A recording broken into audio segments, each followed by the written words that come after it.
Au titre de l'année 2024, cette première session ordinaire de la Commission nationale de concertation, de consultation et de négociation collective est essentiellement consacrée aux échanges sur la cherté de la vie, la présentation du projet ARCHE et l'examen des doléances sectorielles. Face aux secrétaires généraux des centrales et confédérations syndicales, le gouvernement a fait le point de mise en œuvre des anciennes doléances formulées au cours des dernières rencontres. Les échanges francs et sincères que nous avons eus ont permis de progresser dans la mise en œuvre et la satisfaction des doléances des travailleurs.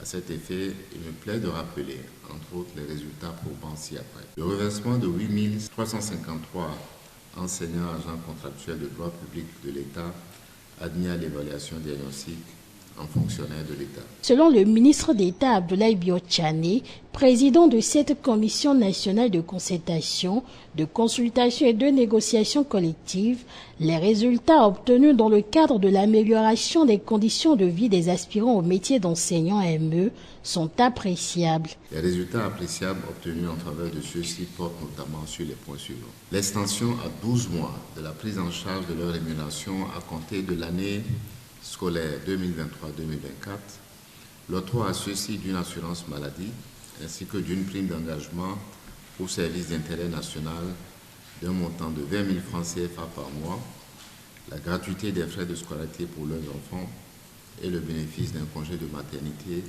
pour les AME de sexe féminin. Plusieurs autres acquis ont été présentés dans le cadre de la mise en œuvre de la politique de l'État en matière d'emploi et les concours en cours de préparation pour le recrutement de 1200 agents environ, dont l'essentiel concerne les secteurs de la santé, des finances et de la justice. Le gouvernement garde donc espoir que les revendications pertinentes des travailleurs qui ne sont pas encore satisfaites le seront progressivement en lien avec la disponibilité des ressources de l'État. Mais dans le rang des syndicalistes, les secrétaires généraux de la CSABN et de la CSTB ont des griefs contre l'exécutif. La date du 27 avril 2024 restera tristement gravée en lettres de douleur et de sang dans les annales de l'histoire des libertés dans notre pays, le Bénin. Une date noire pour les travailleurs car ce jour, pour la première fois depuis l'historique conférence nationale des forces vives de la nation,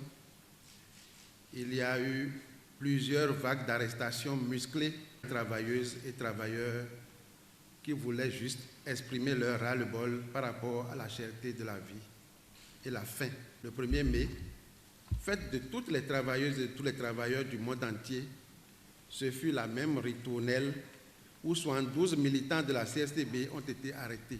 À cette session, le ministre Abdoulaye Biotchane a rappelé que le dialogue social reste et demeure un instrument de gouvernance économique et sociale, voire un facteur de productivité, de performance et de cohésion nationale. Chaque partie prenante se doit donc de développer la culture de la négociation collective à travers une démarche qui fait appel à la compréhension, au compromis et au respect des autres parties dans les échanges, a-t-il conclu.